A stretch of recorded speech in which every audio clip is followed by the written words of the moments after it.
Hun har låst mig ind i den der tørklædeluren, og jeg kan ikke komme ud. Døren vil ikke åbne. Og det er en lovkriminalitet i sig selv, så hun skal nok komme til at sidde i fængsel. Så meget er sikkert.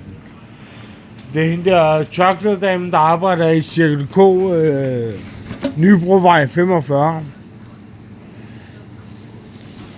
Og hun har et tørklæde på, men jeg ved ikke, hvad hun har på indenunder. Det er sådan en anden tid, så jeg skal ikke blande med. Hun har en chartemut.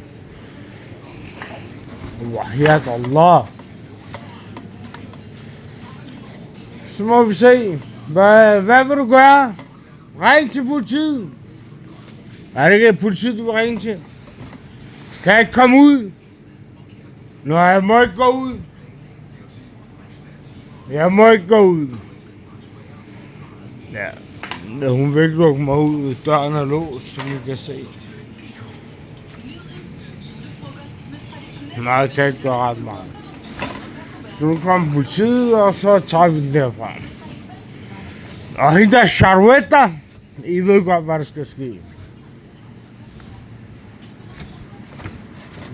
Jeg har ret til rettigheder. Spis de svinekød, din lille luder. Eller hvad du så er. Har ikke noget tilbud. Der er ikke noget mellemtid.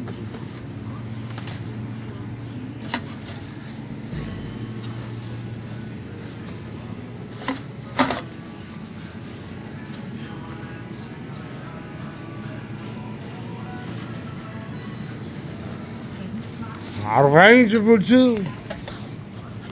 En tørklædeluder. Den der havanat. Vent, når vi mødes i retten.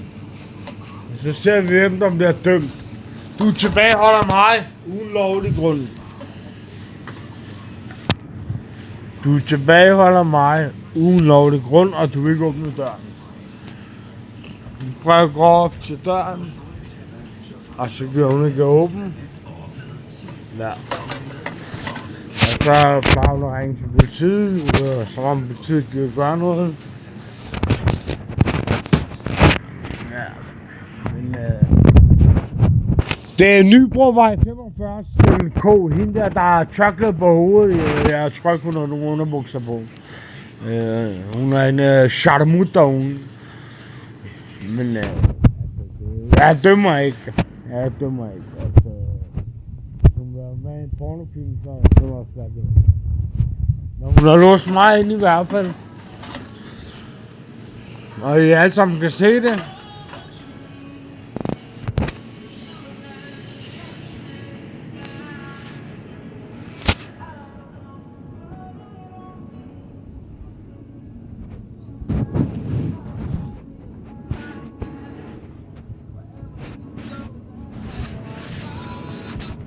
Jeg kan ikke komme ud. Læg dig ned. Hun vil ikke åbne. Læg dig ned. Læg dig ned. Læg dig ned, når jeg siger det. Læg dig ned. Læg dig ned. Skyd.